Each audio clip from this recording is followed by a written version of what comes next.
déjà ce matin, c'est difficile de ne pas se rendre compte que nous sommes en période de fête. Lorsque nous marchons dans Paris, les devantures sont illuminées et elles scintillent de mille feux, n'est-ce pas? Mais ce matin, vraiment, c'était tellement fort que j'aimerais vraiment le partager aussi avec vous, cette pensée. Vraiment, Paris se part de ses bijoux, de ses guirlandes scintillantes, temporairement, n'est-ce pas? Dès le mois de janvier, tout va être retiré. Mais mon désir, en fait, ce matin, c'est que durant ce temps de louange, si jamais le feu scintillant, brûlant et brillant s'est éteint dans l'un de nos cœurs, je prie que le Saint-Esprit vienne le rallumer durablement. Pas seulement pendant les fêtes, pas seulement pendant ce mois de décembre, mais que ce feu brûle toute l'année. Vraiment, c'est ma prière. Seigneur, en ce matin, je crie à toi pour des lampes de feu sur nos têtes, pour un feu dans nos cœurs, Seigneur Jésus. Ce feu ne peut venir que de toi. C'est vrai que c'est le temps des fêtes, c'est vrai qu'une belle euphorie peut prendre place, mais elle sera éphémère, Seigneur. Il n'y a que toi qui ne passe pas. Tu étais, tu es et tu seras. Alors ce matin, si quelqu'un veut adorer Dieu avec nous, si quelqu'un veut célébrer notre Dieu, tu peux te mettre debout librement, si tu es capable de le faire. Et nous allons vraiment nous réjouir dans sa présence. Nous allons lui demander de venir et de venir répandre ce feu dans nos cœurs, de venir le ranimer. Amen. Est-ce qu'il y a quelqu'un pour louer Dieu avec nous? Amen. Alléluia. T'aimons, Seigneur, et nous t'accueillons dans ce lieu. Tu peux taper des mains?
allons encore le chanter, Seigneur Jésus. Nous allons encore t'accueillir. Le chant dit que tu viens sur les nuées. Seigneur Jésus, oui, nous attendons ta nuée, Seigneur Jésus, en ce matin. Nous l'attendons, Seigneur Jésus. Viens te répandre parmi nous. Viens nous toucher puissamment. Amen.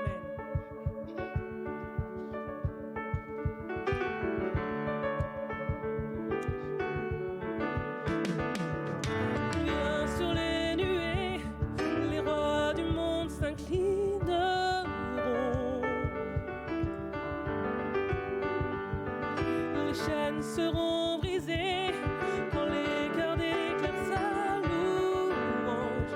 Qui peut arrêter notre Dieu? Notre Dieu est le lion de Juda. Il rugit puissamment et il combat pour nous. Tout genou fléchit devant lui.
Notre Dieu est l'agneau.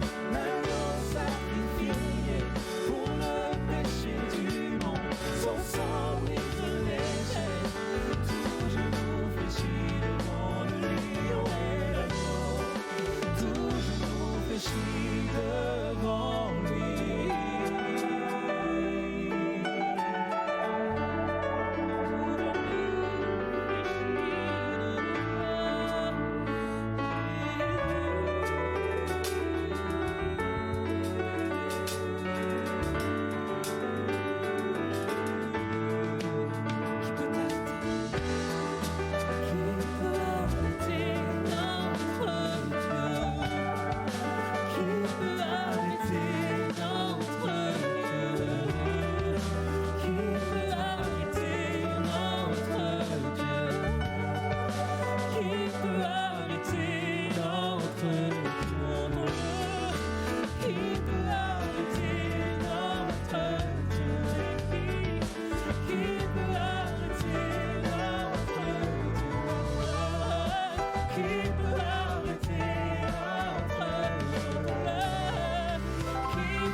familiale, rien ne peut l'arrêter.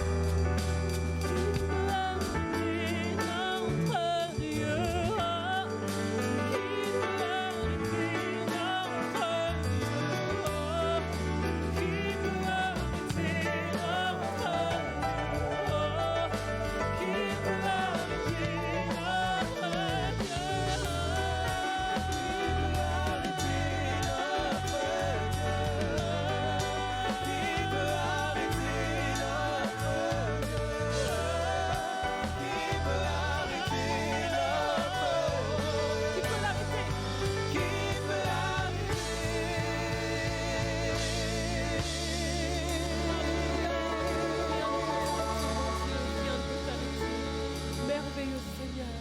merveilleux sauveur, consolateur, lion de Juda, libérateur, prince de paix, Emmanuel, Dieu avec nous.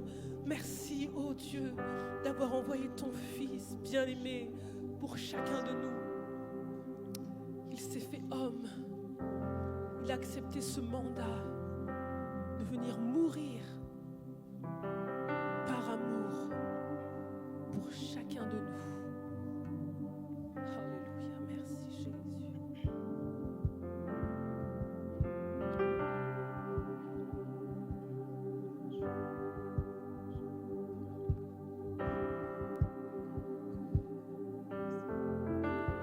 Couronné,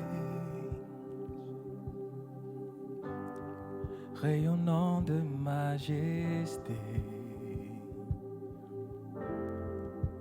tout l'univers proclame ta grandeur.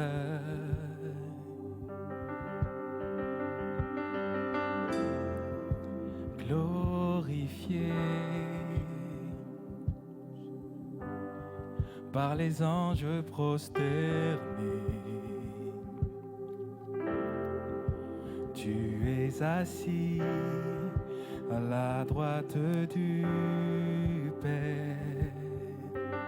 Jésus, Jésus, merveilleux nom, qui est semblable à toi, ô Dieu. Jésus, ton précieux nom est digne d'hommage.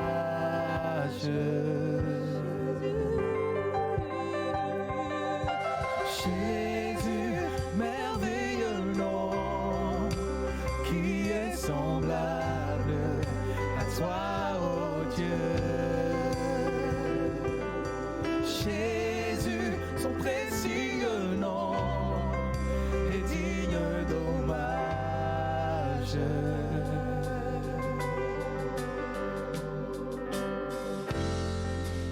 Captivé par l'éclat de ta beauté, nos voix s'élèvent pour te rendre gloire.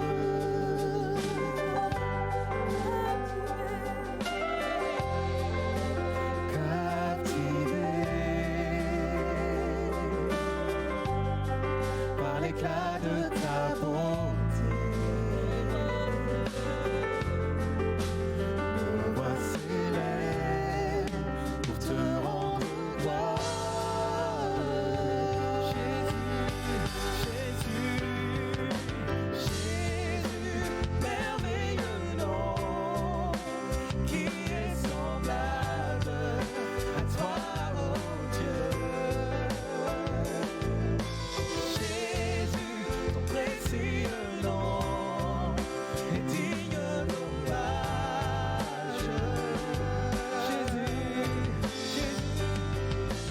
Jésus, merveilleux nom, qui est semblable à toi, ô Dieu.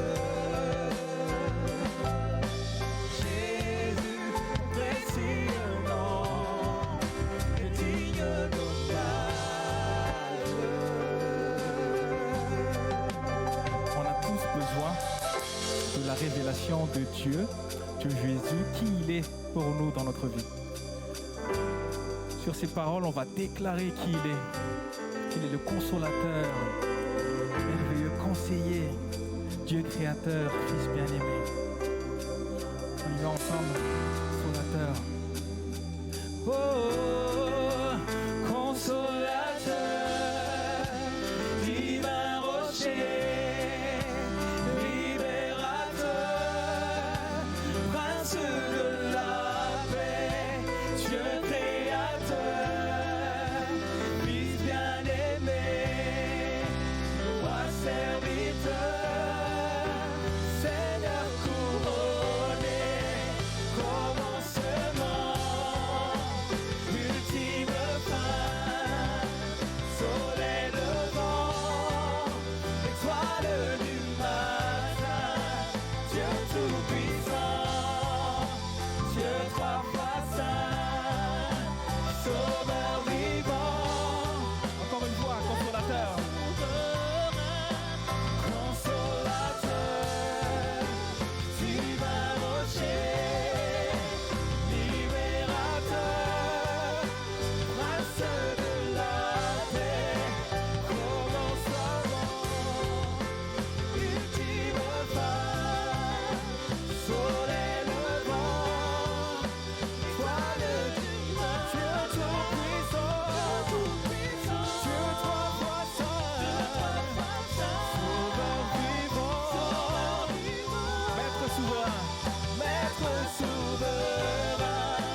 Jésus, ton précieux nom est digne d'hommage.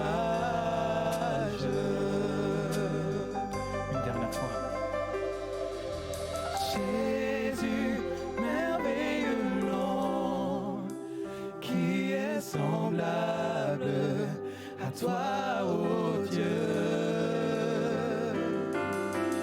Jésus, son précieux nom est digne d'hommage.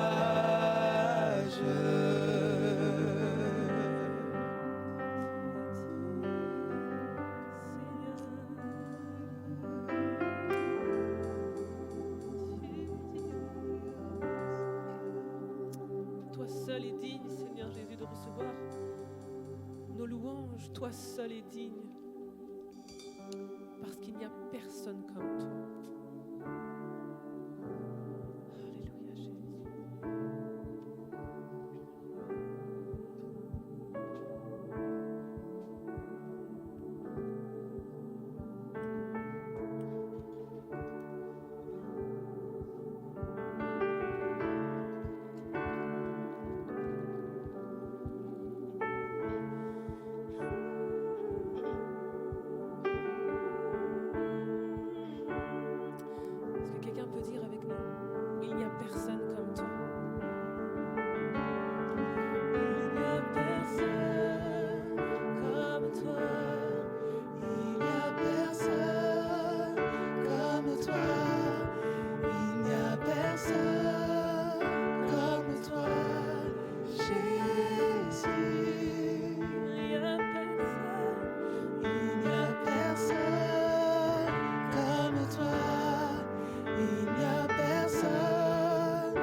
soupirons après celui qui est unique.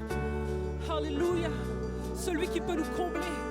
Celui duquel nous tirons toute notre joie. Pas une joie éphémère, une joie durable. Celui duquel nous tirons toute notre subsistance, notre source, Seigneur.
Notre âme soupire après toi, Jésus.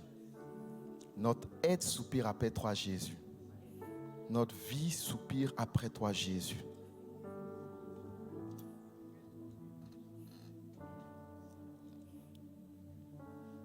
Pendant que nous préparons les éléments de la Sainte Seine, je lis un passage avec vous.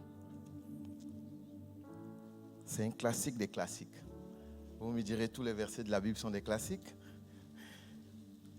Mais celui-là, il est vraiment très bon.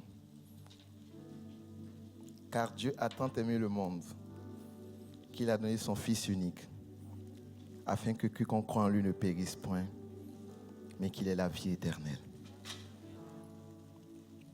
Dieu, en effet, n'a pas envoyé son Fils dans le monde pour qu'il juge le monde, mais pour que le monde soit sauvé par lui. Amen. Est-ce que dans cette salle, il y a des personnes qui ont rencontré Jésus? Est-ce que dans cette salle, je pensais que j'étais le seul, hein? Est-ce que dans cette salle, il y a des personnes dont la vie a été totalement transformée par Jésus?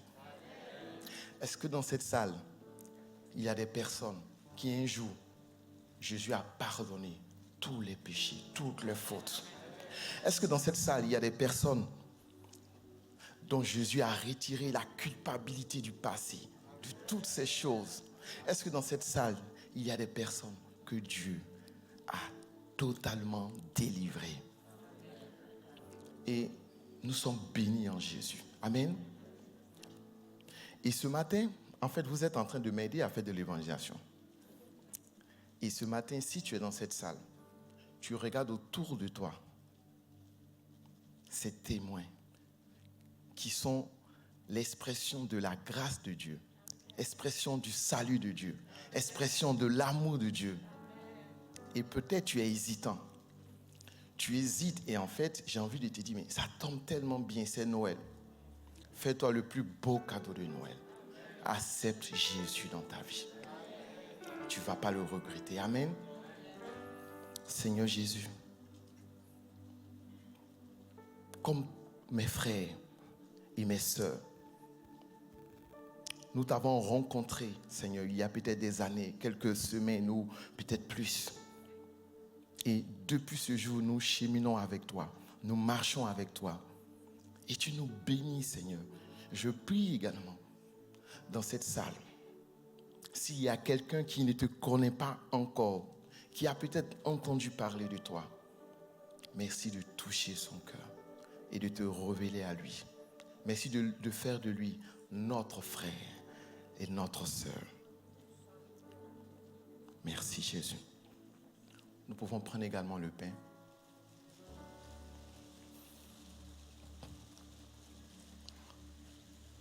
Nous pouvons prendre également le vin. Je vous rassure, souvent on m'a demandé, mais tu fais la Sainte Seine et tu ne prends pas du pain et du vin. Et je raconte l'histoire en disant que le premier culte, je prends le vin et le pain. Le deuxième culte, peut-être. Le troisième culte, peut-être. Le souci, c'est que si je fais un éthylotest après, je risque d'avoir Vous risquez d'avoir un pasteur ivre à la chair. Seigneur, merci pour ces moments dans ta présence. Seigneur, nous te bénissons. Seigneur, nous sommes heureux de marcher avec toi. Seigneur, tu es tellement bon pour nous. Ton amour est tellement précieux pour nous. Ton amour est tellement magnifique pour nous. Merci de ce que tu nous protèges, tu nous gardes, Seigneur, en cette fin d'année. Nous sommes reconnaissants pour tout ce que tu fais. Amen. N'hésitez pas. Prenez le temps de vous saluer. Ne vous asseyez pas maintenant. Prenez le temps de vous saluer, de prendre les nouvelles de votre voisin à côté. C'est l'avant-dernier dimanche de l'année. Donc, il faut prendre le temps de le saluer également.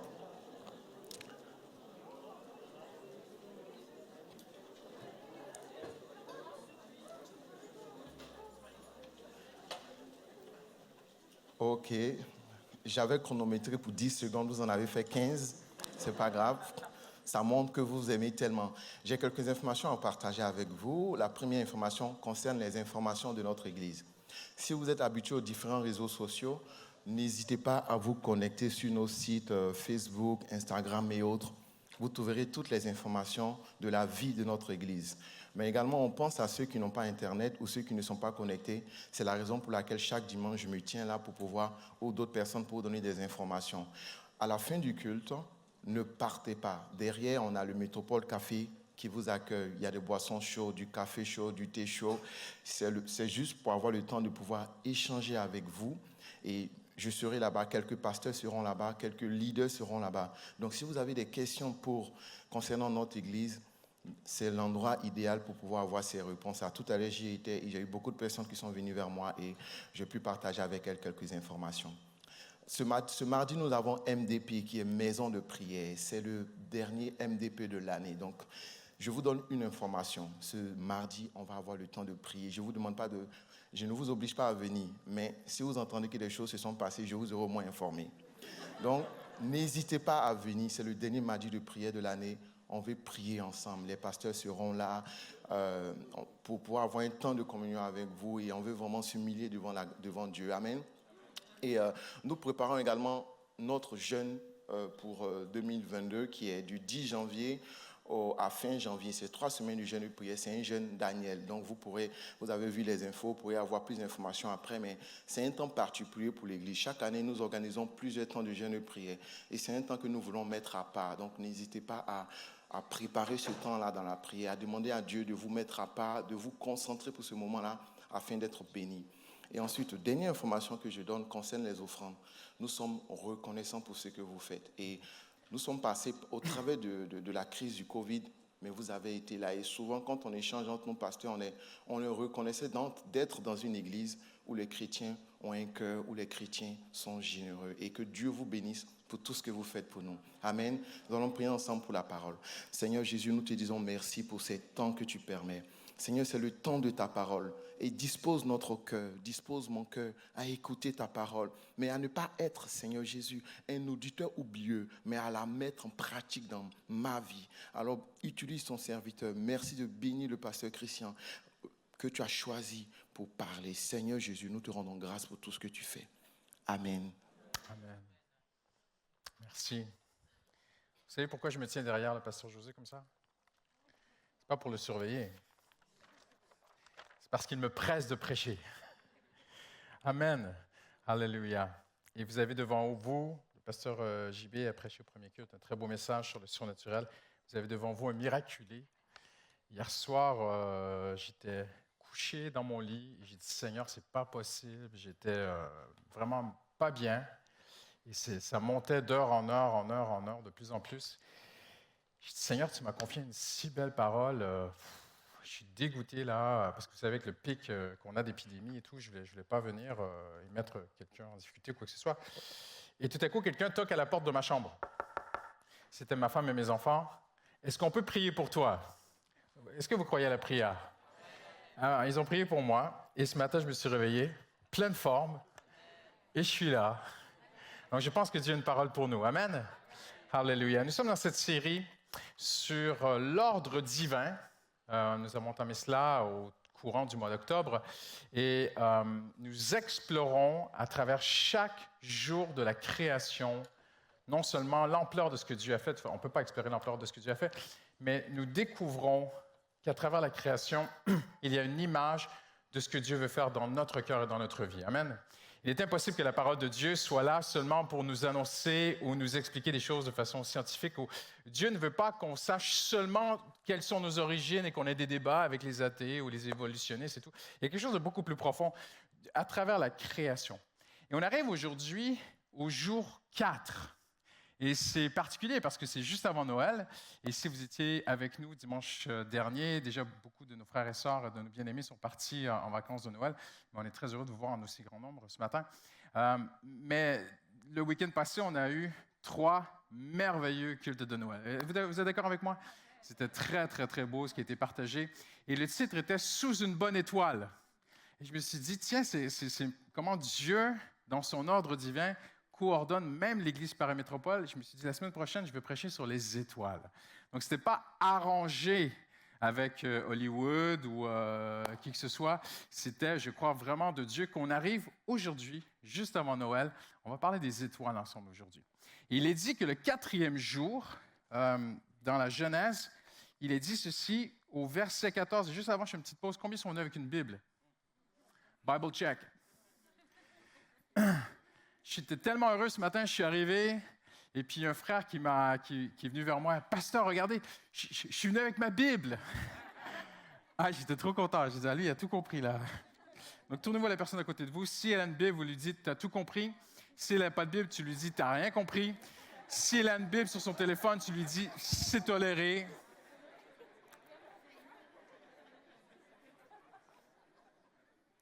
Mais le top, c'est le papier. Amen. Si vous n'êtes pas au courant, c'est super stylé la Bible. C'est tendance. On ne parle que de ça dans Paris. Les gens se baladent avec ça et tout. On fait des photoshootings et tout. C'est super cool la Bible. Donc, Genèse, chapitre 1er, verset 14. Nous sommes au jour 4. Dieu dit. N'est-ce pas merveilleux? On pourrait s'arrêter juste là. Et juste être émerveillé. Dieu n'a qu'à dire. Amen. Il a dit et le cosmos est apparu. L'univers, les étoiles, tout. Dieu dit qu'il y a des luminaires dans l'étendue du ciel pour séparer le jour de la nuit. Ils serviront de signe pour marquer les époques, les jours et les années. Ainsi que les luminaires dans l'étendue du ciel pour éclairer la terre. Et cela se passa ainsi. Merveilleux. Dieu dit et cela se passa ainsi. Tout ce que nous avons besoin, c'est que Dieu parle. Et les choses vont se passer ainsi. Maintenant, il y a un petit lien entre les deux. Il y a un trait d'union, donc il y a un trait qui unit entre ce que Dieu dit et ce qu'il fait, c'est la foi. Donc la foi du chrétien met un trait entre ce que Dieu dit et cela se passe ainsi. Est-ce qu'il y a des gens qui ont la foi ce matin? Amen. On croit que Dieu va le faire dans nos vies. Amen. Dieu fit les 2 grands luminaires, donc le soleil et la lune, il va en parler. On arrive au verset 17. Dieu les plaça dans l'étendue du ciel pour éclairer la terre, pour dominer le jour et la nuit, et pour séparer la lumière des ténèbres. Dieu vit que cela était bon. Il y eut un soir, il y eut un matin. Et aussi, il est écrit, et Dieu créa les étoiles, à la fin du verset 16. Ce qui nous interpelle ce matin, c'est une pensée très, très simple. Tout d'abord, nous sommes dans une série qui s'intitule « L'ordre divin ». Et le terme « cosmos » vient du grec et est utilisé à quelques reprises dans le Nouveau Testament. Le mot « cosmos » apparaît dans le Nouveau Testament. Il est utilisé pour parler du monde ou de tout l'univers ou de tout ce que Dieu a créé. Mais le mot cosmos, ce n'est pas une définition biblique que je vais vous donner, c'est une définition purement grecque. Le mot cosmos signifie l'ordre harmonieux et décoré de l'univers. Impressionnant. Nous sommes dans une série qui s'intitule L'ordre divin, et le mot cosmos signifie l'ordre harmonieux. Donc Dieu, comme Dieu l'a fait pour l'univers, comme tout ce que Dieu a fait est dans un ordre harmonieux et beau, le Seigneur veut faire ainsi dans ta vie. À l'intérieur de toi, le Seigneur, on l'a vu ensemble, en fait, à travers cette série, Dieu a 3 problèmes qu'il va régler. Il les attaque avec une grande assurance, comme lui seul peut le faire. La terre était informe, vide et dans les ténèbres. On l'a vu ensemble. Le Seigneur va régler le problème des ténèbres avec la lumière. Le Seigneur va régler le problème de tohu, bohu, informe et vide. Il va régler le problème du vide, de ce qui est désertique. Le mot vide signifie désertique. Et Dieu va remplir la terre d'une végétation verdoyante partout, jusqu'au fond des océans, jusqu'à la cime des montagnes. Dieu va faire des choses extrêmement belles, partout, partout, partout. Et ici, on voit que Dieu règle aussi ce problème de chaos, désordre. Dieu amène l'ordre divin. Vous êtes d'accord avec moi? Quelqu'un dit Amen ce matin. En passant, vous avez le droit de dire Amen comme vous voulez. Hein? Sauf si je dis quelque chose de faux. Et c'est très, très beau de découvrir que dans le grec, le mot cosmos vient en opposition au mot chaos. Chaos contre cosmos. Et Dieu, le 4e jour, crée l'univers. Il crée, ce n'est pas écrit que c'est le cosmos, mais on a bien compris ensemble, c'est l'étendue céleste. Les Juifs croyaient à 3 cieux. Les Juifs croyaient au ciel bleu que l'on voit. Ils croyaient après au cosmos. Ils croyaient au 3e ciel, qui est l'étendue céleste où Dieu, où le trône de Dieu est. En fait, c'est la dimension spirituelle de Dieu. Et là, on est sur le 2e ciel ce matin, mais qui a une signification pour ton cœur et ta vie. Dieu voit le chaos d'une vie sans lui. Il voit le désordre, il voit le chaos, il voit le vide, il voit les ténèbres. Et Dieu veut et peut tout régler. Le Seigneur ne va pas te laisser seulement dans la lumière. Le Seigneur veut aussi amener de l'ordre dans ta vie. Parce que le vrai ordre, c'est quelque chose d'harmonieux, c'est quelque chose de même décoré. Le mot est parfois utilisé dans le Nouveau Testament pour parler même de bijoux en grec, d'ornements. Le mot peut se traduire par des ornements. Ce que Dieu veut faire dans ta vie, c'est d'amener un ordre qui va devenir de toi un témoignage pour d'autres. Ma vie était chaotique, ma vie était dans un désordre, ma vie était un souk, un bazar. Jésus est venu, il a mis de l'ordre. Mais il n'a pas seulement remis les choses en place, il a fait quelque chose d'harmonieux et de beau. Et je rends gloire aujourd'hui à Dieu de ce qu'il a fait dans ma vie, dans mon couple, dans ma famille, mes enfants, autour de moi, et même l'Église est appelée à être dans l'ordre. Il n'y a pas de désordre dans l'Église. On peut vivre des choses très belles dans l'Église. On peut vivre une très, très belle liberté spirituelle dans l'Église, mais toujours dans l'ordre divin. Amen. Dans un ordre harmonieux qui est même un beau témoignage, qui est même décoratif de façon spirituelle, sur le plan spirituel, envers le monde. Maintenant, peut-être vous êtes ici ce matin et vous dites « Oh, mais pasteur, tu vas un peu loin. Moi, pour moi, c'est que la création. » Non, mais Paul dira dans Romains chapitre 1er, verset 20, ne tournez pas, je le lis pour vous, il dit « Les attributs invisibles de Dieu, sa puissance éternelle et sa personne se voient depuis la création du cosmos. Elles se comprennent par ce qu'il a fait. » Donc, quand on regarde, et ça m'a touché ce matin, j'étais dans les transports et j'ai remarqué, c'est très rare que je regarde des pubs autour de moi parce que 99% des pubs ne sont même pas à regarder en passant, c'est des choses souvent horribles. Et tout à coup, je vois une pub, en anglais, c'était écrit « Don't look up ». Je ne sais pas si vous avez remarqué, c'est un film qui est présentement au cinéma sur des scientifiques, c'est une histoire probablement vraie, qui ont tenté d'alerter la Maison-Blanche sur le fait qu'une comète un jour pourrait frapper la Terre et tout ça. Et le film a été fait un peu pour interpeller la population, notre monde occidental, sur son déni et son refus souvent de voir les mauvaises nouvelles en face. Et le titre, c'est « Don't look up », ne regardez pas vers le ciel. Et je me suis dit, n'y a-t-il pas aussi peut-être un double sens? Ne regardez pas à Dieu. Mais j'ai une très bonne nouvelle pour vous ce matin. Vous pouvez regarder à Dieu. Vous pouvez lever les yeux. Moi, quand j'ai étudié ce que je vais vous montrer ce matin, je vous le dis en vérité, un soir, je suis sorti, je me suis posé dans un parc, j'ai regardé la lune sortir dans le ciel et j'ai adoré mon Dieu. Vous inquiétez pas, je n'ai pas adoré la lune, mais j'ai adoré Dieu. J'ai dit, Seigneur, je peux constamment lever les yeux vers toi. Ma vie a changé en étudiant ce texte. Ma foi est devenue beaucoup plus forte en étudiant ce que je vais vous montrer aujourd'hui. Et plus jamais, je ne regarderai le ciel de la même façon. Et ma prière, c'est que vous allez sortir d'ici aujourd'hui, vous allez dire, Seigneur, chasse les nuages, que je puisse voir quelques étoiles.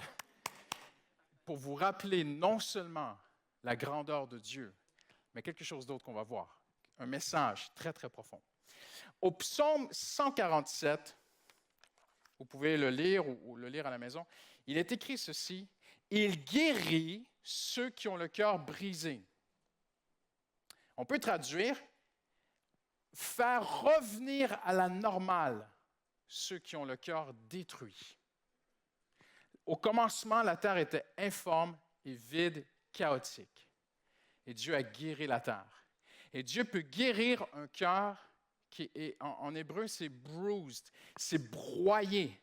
Dieu guérit le cœur, non seulement qu'il y a une cassure, parce qu'il peut y avoir un moment dans ta vie, dans ton enfance, dans ta jeunesse, où tu as vécu quelque chose, un drame, une parole, quelqu'un t'a fait mal, ou tu as fait mal à quelqu'un, et il y a une marque, tu es marqué par ton passé, il y a une cassure.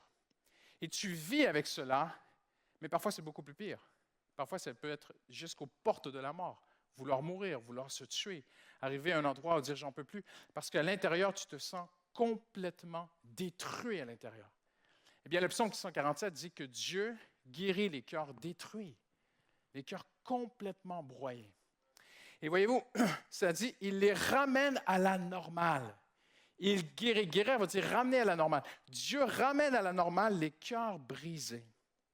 Et au verset 6, il est écrit, l'Éternel soutient les malheureux, ceux qui souffrent. Mais ça, en fait, c'est une rhétorique que je vais vous montrer. C'est une introduction et une conclusion. Entre les deux, il y a une vérité céleste concernant le cosmos. Il guérit les cœurs brisés, il pense leurs blessures, parce que parfois Dieu t'accompagne, parfois Dieu guérit instantanément. Moi, j'ai vu Dieu guérir des gens intérieurement comme ça. J'ai vu ma femme qui avait vécu des choses très difficiles dans son enfance. Ce soir, je suis rentré à la maison, le Seigneur l'avait guérie ce soir-là. J'ai raison, j'ai raison. Ça a changé ce soir-là. Mais j'ai vu des gens guérir progressivement. La Bible dit que Dieu change les pansements, tu vois. Il accompagne. Parfois, il fait vite, parfois, il fait lentement. Mais il est Dieu, il fait du bien. Il veut te faire du bien.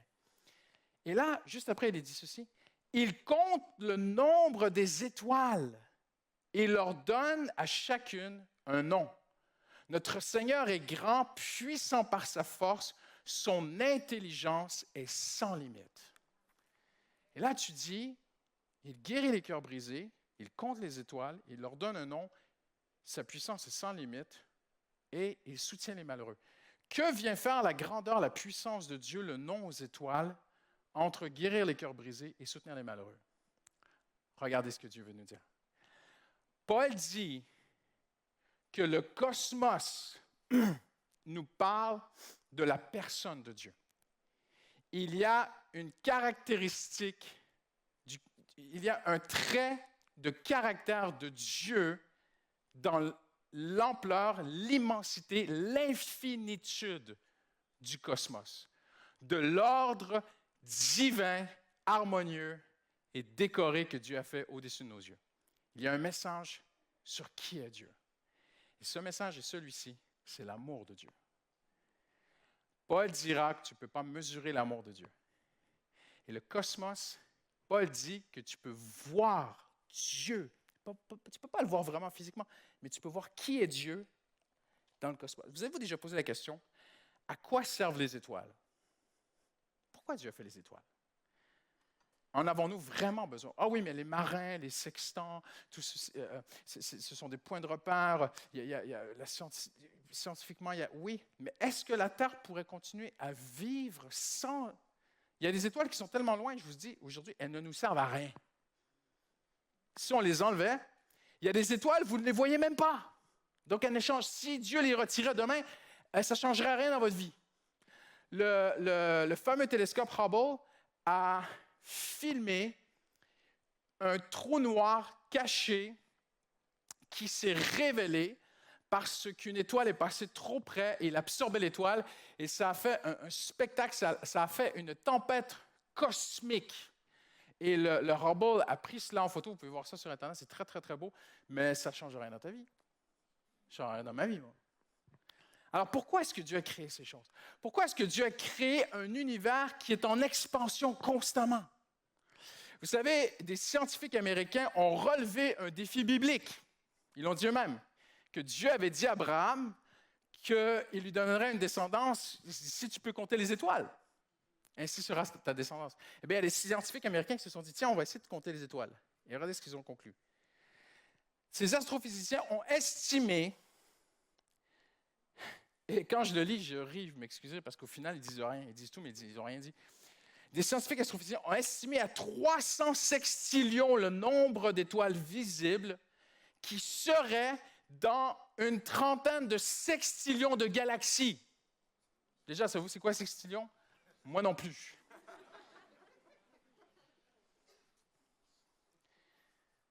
Mais ça, ils le disent à la fin, et le scientifique lui-même conclut, ils sont payés, et il y a beaucoup d'argent qui a été mis dans cette étude, et ce qui sert absolument à rien, pour au final dire, ça c'est ce qu'on voit.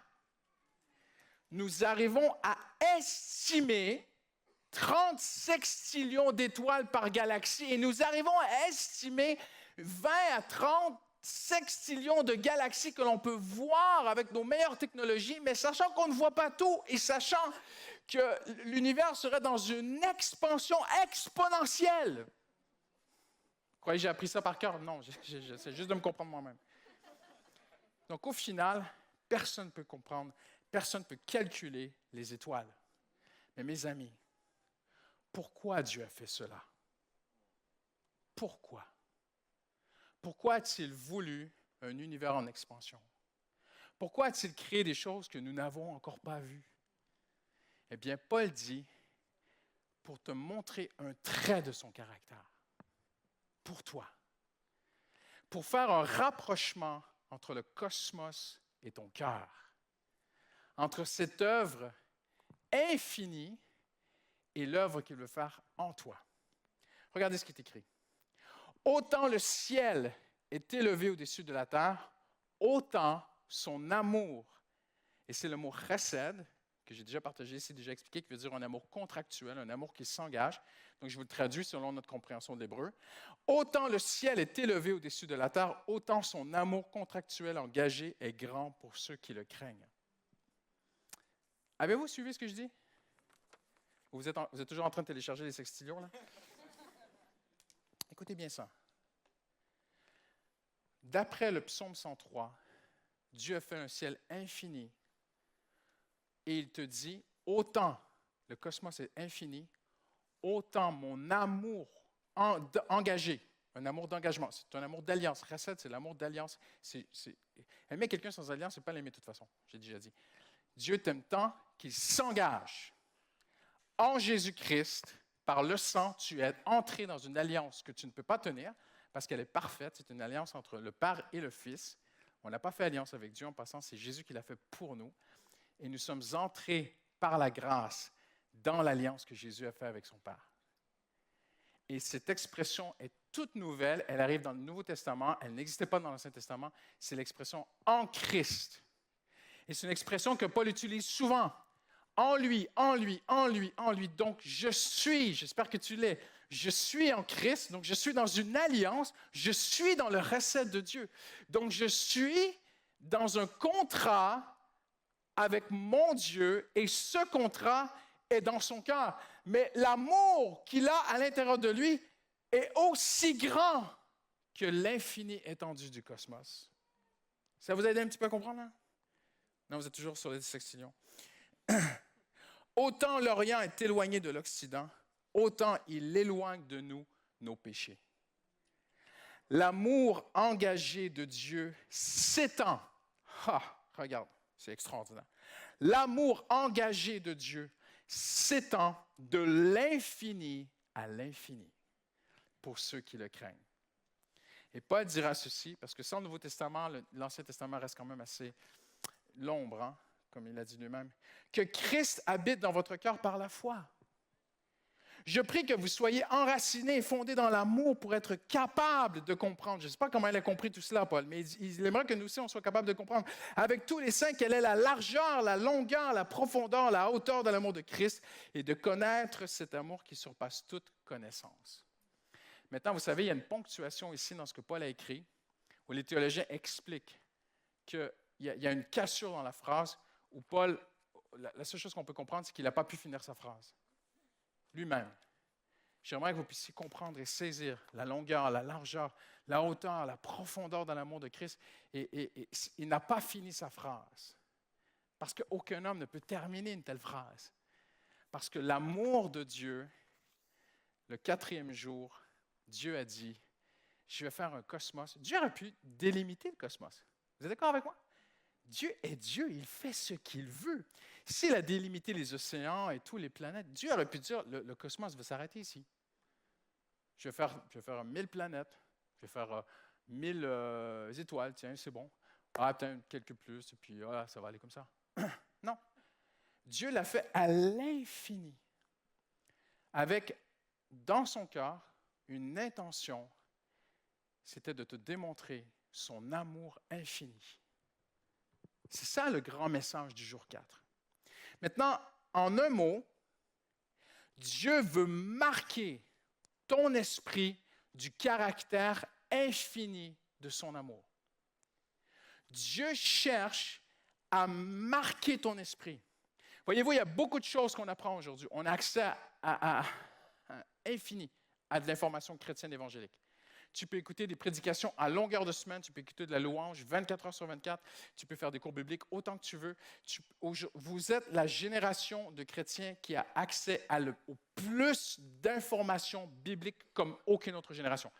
Et l'Occident a accès à beaucoup plus d'informations que la majorité des chrétiens chinois en Chine qui sont persécutés, qui ont parfois juste une page de Bible au fond de leur poche. Mais écoutez-moi bien, le but de Dieu n'est pas de nous faire acquérir toujours plus d'informations. Le but de Dieu, c'est de marquer ton esprit et que tu saches qui est ton Dieu.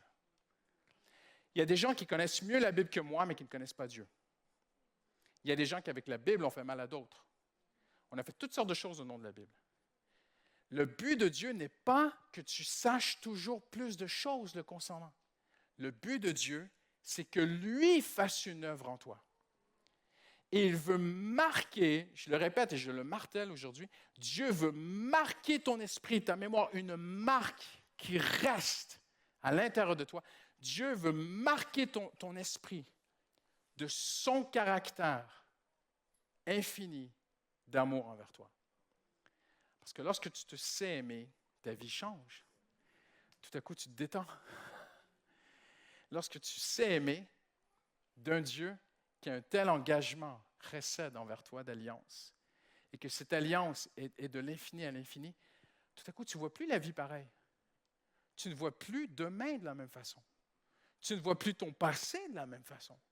Et j'oserais même dire, tu ne vois plus les gens de la même façon. Quand on est bien dans sa peau, on est mieux avec les gens autour de nous. J'ai raison. Souvent, les gens qui ne sont pas bien avec leurs prochains, c'est qu'ils sont mal à l'intérieur. Ils ne sont pas bien. Mais Dieu veut marquer ton esprit. Je t'aime d'un amour qui est de l'infini à l'infini. Mais je vais aller encore plus loin. Parce que Jean va nous démontrer que cet amour de Dieu n'est pas demeuré une théorie, mais est devenu littéralement prouvé. Il est écrit ceci, donc Jean, ne voyez pas Jean comme un jeune adolescent, 17-18 ans, que Jésus est allé chercher, qui est devenu son disciple, et puis qui était rempli d'émotions et un peu émotif, et qui a écrit son évangile, et qui à la fin de son évangile a dit, Jésus a fait tellement de choses que le monde ne pourrait pas contenir, et toutes les bibliothèques du monde ne pourraient pas contenir tout ce que Jésus a fait pour nous. Ne voyez pas Jean comme un jeune, voilà, dans l'émotion. Voyez-le plutôt comme il est, comme il a été vraiment. Un vieil homme qui a du vécu, qui va bientôt mourir. il approche d'être centenaire. Et c'est la tradition chrétienne qui nous dit cela. On a même des écrits aussi des pères de l'Église qui nous démontrent que les chrétiens ont fait pression sur l'apôtre Jean en lui demandant d'écrire son évangile avant de partir. Et que vers la fin de sa vie, il aurait écrit l'évangile de Jean. Donc, c'est le dernier évangile. Il ne s'est pas basé sur Marc. Alors, si vous avez fait un peu d'études bibliques, on sait que les évangiles synoptiques, Matthieu, Marc et Luc, se sont basés sur Marc et ont étoffé l'évangile de Marc. Et c'est des évangiles vraiment inspirés. Mais Jean est arrivé beaucoup plus tard. Il est parti sur une autre base de son vécu. Et Jean prend la création. Et comme il est écrit, Genèse 1, au commencement Dieu créa le ciel, Jean va prendre la création.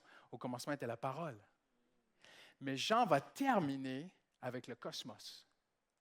Il va arriver dans Jean 20. Et moi, j'aime bien cette image qu'un théologien a écrite. On peut imaginer ce vieil homme dicter à un scribe ou quelqu'un, ou peut-être qu'il a écrit lui-même, ses dernières paroles. Il va terminer, conclure son évangile en disant ceci. Jésus a fait encore beaucoup d'autres choses. Si on les écrivait en détail, je ne pense pas que le cosmos pourrait contenir les livres qu'on écrirait. C'est bon, hein? Donc, le jour 4, Dieu a créé l'univers. Il l'a rempli de galaxies, de nébuleuses, de toutes sortes de choses qu'on ne connaît pas, qu'on ne comprend pas, qui sont en expansion infinie pour une image, pour qu'elle soit une image de l'infinitude de son amour pour toi. Mais un amour qui s'engage. Et Jean va terminer en disant, cet amour est si vrai, l'amour de Dieu est si réel que Jésus l'a prouvé. Et Jésus a fait tant de choses là, mais tu dis, mais Jésus, en 3 ans et demi, n'a pas fait tant de choses au point que l'univers ne peut pas contenir. Je ne pense pas que Jean ne voyait que le 3 ans et demi ministère. Parce que Jean a débuté son évangile en disant qu'il a tout créé. Et je pense que Jean voulait qu'on comprenne que Jésus est ce créateur de l'infini à l'infini qui a tout créé. Et j'aimerais vous dire ici aujourd'hui, Jésus ne cesse de prouver jour après jour dans le monde entier que son amour est vrai, que son amour est palpable, que son amour est tangible et que son amour n'est pas une philosophie inaccessible, mais que son amour, c'est quelque chose que tu peux saisir par la foi aujourd'hui et dire, je suis un enfant de Dieu, Seigneur, j'ai besoin de toi dans cette situation précise. Quelqu'un dit Amen aujourd'hui. Je parlais avec un jeune homme qui, sa maman était chrétienne, il était architecte, et on l'a rencontré avec mon épouse, c'est un très très beau témoignage. Il racontait que c'était horrible. Là où il travaillait, c'était horrible. Son patron était horrible avec lui. Et je ne peux pas le mimer parce que je n'ai pas de cheveux, mais il dit qu'il s'arrachait les cheveux en travaillant et que même il perdait ses cheveux. Donc, moi, il y en a qui disent que c'est le ministère qui m'a fait perdre mes cheveux. Je ne crois pas. C'est plutôt héréditaire de mon grand-père. Mais il est arrivé à un endroit, un jeune homme, où il voyait ses cheveux tomber par plaques, tellement il y avait un stress au travail. Il priait Dieu, il priait Dieu. Plus il priait Dieu, plus c'était la galère. Il disait, mais pourquoi est-ce que Dieu bénit elle et pas moi? Pourquoi est-ce que Dieu bénit lui et pas moi? Mais Seigneur, qu'est-ce qui se passe et tout? Il parlait avec sa maman. Vous savez, sa maman lui a dit, oui, mais mon fils, ta vie n'est pas en règle. Presque sauvé, tu vois? Il venait à l'église, maman chrétienne, jargon chrétien, chante, prie, tout, machin, même baptême d'eau et tout, mais vie de compromis. Et à un moment donné, il a fait des choix. Et le jour 1, Dieu créa la lumière. Vous savez, hein, je reviens un peu en arrière là, ce matin. Dieu dit, lumière, ténèbres, choisis quelle équipe dans laquelle tu veux être. Puis tu ne peux pas avoir un pied des deux, tu vois. Puis il a choisi, il a mis sa vie en règle avec Dieu. Il nous a raconté instantanément l'ordre divin est venu dans sa vie. Comment c'est être béni de Dieu au travail, partout autour d'eux. Maintenant, je ne dis pas que les chrétiens ne traversent pas de moments difficiles. Mais si ta vie est en règle avec Dieu aujourd'hui, tu n'as pas à décrocher la lune pour convaincre Dieu de quoi que ce soit. Tu n'as pas il y a des gens, il y a des chrétiens qui se font mal pour que Dieu leur réponde. Ils n'ont pas compris l'alliance de Dieu. La vraie alliance de Dieu, c'est de se reposer en Jésus. Dire, Seigneur, regarde, j'ai besoin de toi ici, là, maintenant, dans cette situation. Je te le donne, je te fais confiance et je vais me reposer en toi. Je vais aller au 7e jour ce matin, on est au 4e jour. Mais au 7e jour, c'est le jour du repos, c'est le jour du Shabbat, c'est le jour de l'arrêt, c'est le jour où tout a été créé, tout est complet en Jésus. Et maintenant, on apprend à se reposer en lui. Quelqu'un dit Amen ce matin. Et quand tu comprends cela, et c'est un apprentissage continuel, vous êtes d'accord avec moi? Parce qu'on a une nature, même en tant que chrétien, on pense que Dieu va nous répondre si on fait plus de prières. Maintenant, je ne dis pas qu'il ne faut pas prier, même pas de prier sans cesse. La prière, c'est une respiration, d'être en communion avec notre Dieu. Ça devrait être constant, continuel, journalier, Seigneur Jésus. Mais je pense qu'il faut d'abord faire nos mathématiques. Est-ce que ma vie est en règle avec Dieu? Est-ce qu'il y a du compromis? Est-ce qu'il y a quelque chose qui attriste le Saint-Esprit dans ma vie? Tu vois, une fois que ça s'est réglé, après tu dis, je suis vraiment un enfant de la lumière, Dieu va faire le travail. Dieu va amener le jour 2, le jour 3, le jour 4. Dieu va faire son travail. Ici, qui crée les choses? Dieu. Qui fait cet infini cosmos? Dieu. Qui a fait tant de choses qu'on ne peut pas les compter? Jésus. Voyez-vous? Il y a une part que j'ai à faire et il y a une part que tu as à faire. Et il y a une part qui revient à Dieu. On l'a vu ensemble les 2 derniers mercredis où j'ai prêché. On a parlé d'attendre. Ce n'est pas filmé, mais c'est sur les podcasts. On a parlé de l'importance d'attendre Dieu. Il y a des moments dans ta vie où tu as demandé, il faut arrêter. Et juste dire, Seigneur, maintenant je me repose et j'attends le Seigneur. Et je sais que le Seigneur va agir. Et l'ordre divin va venir. Et Dieu n'abandonnera jamais ses enfants. Dans le prophète Ésaïe, il dit, vous verrez que lorsque l'on compte sur moi, on n'est pas déçu, dit le Seigneur. Amen. Et quand on arrive à ce psaume 147, et je vais terminer bientôt, ce qui est très, très beau, c'est qu'il est dit ceci, que Dieu guérit les cœurs brisés, qu'il compte les étoiles, il leur donne à chacun un nom, il est près de ceux qui sont dans le malheur, de ceux qui souffrent, mais un peu plus loin, il est dit clairement notre part en terminant aujourd'hui. Il est dit, l'Éternel prend plaisir en ceux qui s'attendent à sa bonté. Je le relis. Il prend plaisir. Dieu, parfois, prend plaisir dans nos prières, mais disons-nous les vraies choses. Parfois, Dieu ne prend pas plaisir dans nos prières. Dieu prend plaisir dans certaines louanges. Mais il y a des louanges dans lesquelles Dieu ne prend pas plaisir. Il y a des gens qui louent Dieu pour s'apaiser. C'est leur efferalgan, c'est leur aspirine, c'est leur médicament à eux. Donne-moi de la louange pour m'apaiser. Ce n'est plus qui Dieu est qui les apaise, c'est la musique. Tu es avec moi? C'est vrai, hein? Dieu ne prend pas plaisir dans ce genre de louange. Mais j'ai partagé un mardi soir qu'un jeune couple de cette église marchait dans un parc et elle est tombée, elle s'est affaissée. Ils ont été aux urgences, elle était enceinte et la médecin lui avait dit ne perds pas trop de temps, tu devrais aller à l'hôpital. Et en fait, elle a eu un problème, c'est que l'enfant a commencé à grandir, le fœtus a commencé à grandir dans la trompe plutôt que dans l'utérus. Et ça cause un très grave problème et ça s'est rompu et en quelques heures, la maman peut mourir. Et ils ont été à l'hôpital ensemble. Et à l'hôpital, ils ont dit au futur père, mais ils ont perdu le bébé. Ils ont dit, vous devez rentrer chez vous. Il voulait absolument rester auprès de sa femme. Il ne savait pas si elle allait vivre. Ma femme et moi, nous sommes allés les visiter, pensant les encourager. Mais quand nous sommes sortis, nous étions encouragés. Et j'ai vu ce jeune homme me dire, pasteur, ma femme est à l'hôpital, je ne savais pas si elle allait vivre. Je suis rentré chez moi et j'ai levé mes mains vers Dieu. Et j'ai décidé d'adorer Dieu. De dire, Seigneur, je te louerai envers et contre tous. Même si je perds ma femme, Seigneur, je choisis de t'adorer. Ça, c'est la plus belle louange. Et on était là, et elle était faible, hein, mais l'opération avait réussi, tout ça. Et sa vie a été sauvée à cette jeune femme. Ils étaient les deux assis devant moi. On est rentrés ensemble, on se parlait, Justine et moi, dans la voiture, on s'est dit, mais n'est-ce pas beau? N'est-ce pas extraordinaire comme témoignage? Parfois, Dieu guérit, parfois, Dieu protège, parfois, Dieu met sa main sur la main du médecin. Mais la plus belle louange, ce n'est pas celui qui est toujours en train de se mettre de la musique pour s'apaiser. La vraie louange, c'est celui qui se fixe sur qui est Dieu. Comprenez ce que je veux dire?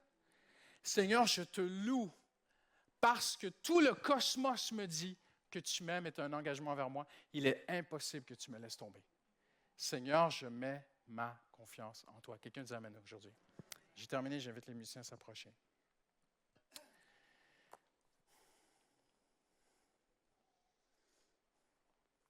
Il y a tellement de choses qu'on pourrait dire sur les étoiles, mais que Dieu les a mis aussi pour nous guider. Beaucoup, beaucoup de choses dans la Bible. Mais je vais arrêter ici aujourd'hui et je vais demander à tout le monde de juste baisser la tête si vous le voulez bien. On va se mettre en prière en concluant ensemble.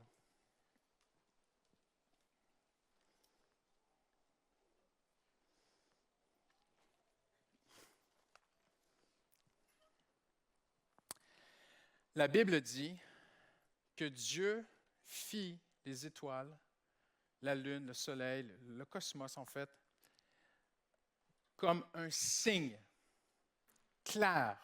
En hébreu, c'est un signe clair, une marque claire. Le plus beau signe que Dieu nous a donné, c'est son amour. Mais c'est trop abstrait ce que je dis. C'est son amour en Jésus-Christ. Et Dieu veut laisser un signe dans ton esprit, une marque.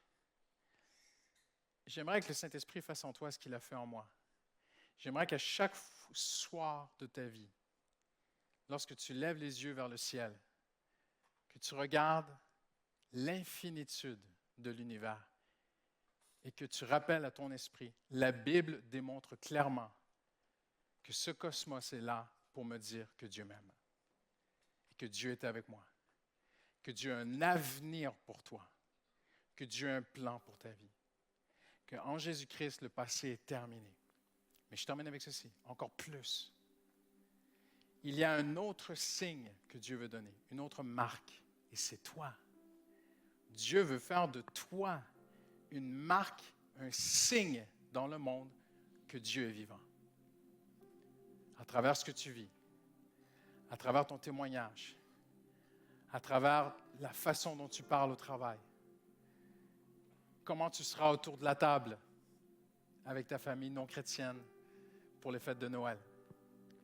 Quand tout le monde va se moquer peut-être du gouvernement ou de certaines choses, que tu vas devenir sérieuse. Tu vas te sentir seule, complètement différente des autres.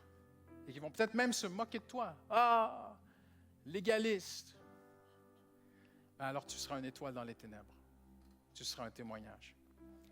Mieux vaut être seul, mais briller. Peut-être qu'on va abuser de l'alcool. Et toi, tu vas faire très attention. Peut-être qu'il va se passer toutes sortes de choses. Peut-être que certains vont sortir en boîte. Et toi, tu vas dire, je peux pas, c'est plus ma vie. Alors tu seras une étoile. Tu seras une marque dans ce monde. Tu seras un signe. Mais le 4e jour, le Seigneur a créé le cosmos comme un signe de l'infinitude de son amour. Là, je l'ai prêché, j'ai terminé.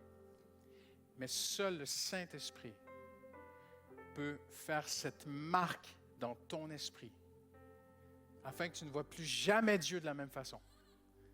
Que tu vois Dieu, oui saint, oui juste, mais amour. Un Dieu qui t'aime. Un Dieu qui désire te pardonner. Un Dieu qui a un avenir pour toi. Et si tu regardes, si tu essaies de voir au plus profond de l'univers, eh bien, dis-toi, c'est la même chose. Tu ne peux pas voir la profondeur de l'amour de Dieu pour toi. Mais tu peux le croire. Et c'était la prière de Paul. Paul a dit, je prie pour l'Église. Paul priait pour des chrétiens. Je prie pour des chrétiens. Afin que les chrétiens ne comprennent pas assez la largeur, alléluia, la longueur, la hauteur, la profondeur de l'amour de ton Père céleste pour toi. Ce soir, mon ami, prends un instant et regarde le ciel et comprends que tout le ciel te dit que Dieu t'aime. Ce n'est pas un amour qui laisse passer les choses, hein? Bible dit que Dieu est juste. Alors ce matin, alors que tout le monde a la tête baissée en prière, peut-être es-tu ici et le Seigneur touche quelque chose dans ta vie. Et le Seigneur est en train de toucher quelque chose que lui seul peut toucher. Je ne saurais dire. Je ne veux pas commencer à énumérer toutes sortes de choses. Mais s'il y a une chose dans ta vie dans laquelle tu dois te détacher, j'aimerais te demander de faire un geste ce matin.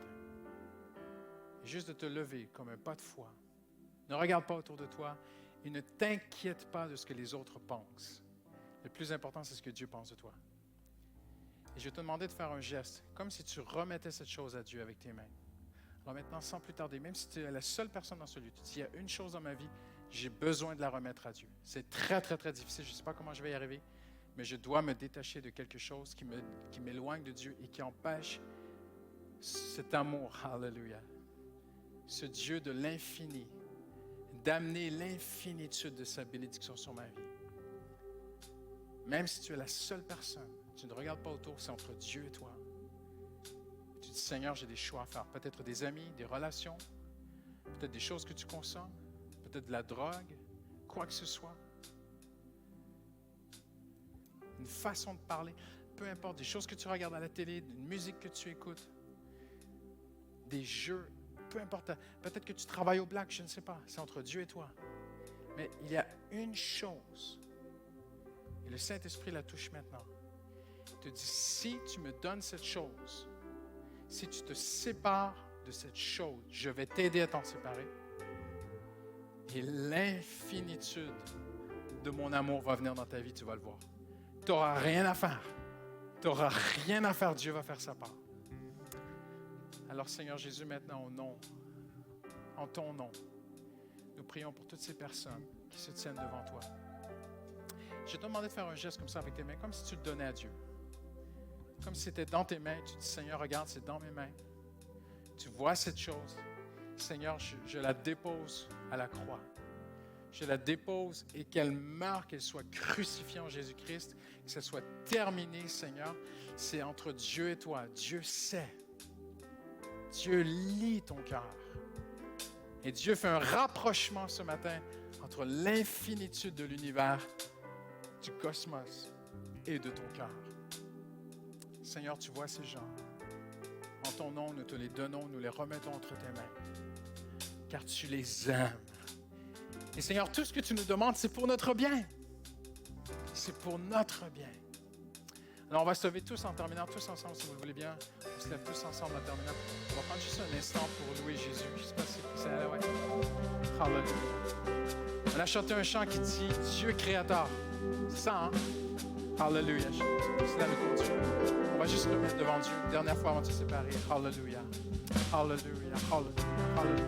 Levons nos mains vers le Seigneur. Chantons, adorons Jésus en terminant.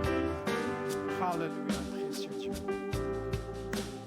Consolateur, divin rocher, libérateur, prince de la paix, Dieu créateur, Fils bien-aimé, Roi serviteur, Seigneur couronné, consolateur, divin rocher, libérateur, prince de la paix, Dieu créateur, Fils bien-aimé, Roi serviteur, Seigneur couronné.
Seigneur, merci.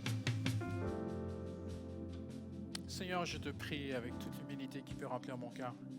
Aie pitié de notre ignorance, Seigneur. Aide-nous à vivre et connaître plus ton amour, Seigneur. L'infinitude de ton amour. J'ai prié au nom de Jésus. Et tous ceux qui l'aiment et qui croient que Jésus va le faire en eux disent Amen. Amen. Vous savez ce qui m'est arrivé cette semaine? Ma femme me regarde. Un truc incroyable. Quelqu'un a invité un jeune homme ici au culte de Noël qui n'était pas chrétien. Et le jeudi après-midi, les pasteurs, on a un moment de prière ensemble, que les pasteurs et les employés. Et à la fin, dans mon cœur, j'ai prié secrètement. J'ai dit, Seigneur, je ne sais pas assez sur ton amour.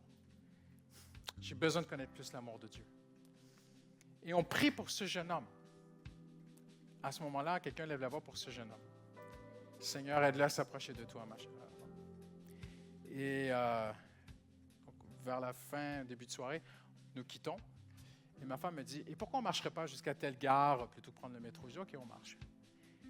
Et qu'est-ce qu'on voit sur le trottoir? Le jeune homme pour qui on a prié. Quelles sont les probabilités sur 2 millions de personnes, 2, 3, 4 millions de personnes qui brassent dans Paris dans une journée? Quelles sont les chances que je tombe nez à nez avec ce jeune homme? Infime, petite. Et on lui parle et tout, machin, blablabla. Et puis il part, et le Saint-Esprit me parle. Il dit, t'as vu combien je l'aime? T'as vu à quel point j'aime ce jeune homme? Je peux le mettre sur ton chemin. N'importe quand. Tellement je l'aime. Voyez-vous, demande à Dieu cette semaine. Seigneur, montre-moi encore plus ton amour. Amen. Et attends-toi, il va t'arriver quelque chose cette semaine. Amen. Je vous souhaite un très beau Noël. Que Dieu vous bénisse avec famille, proches et amis. Merci. Rentrez bien. Merci.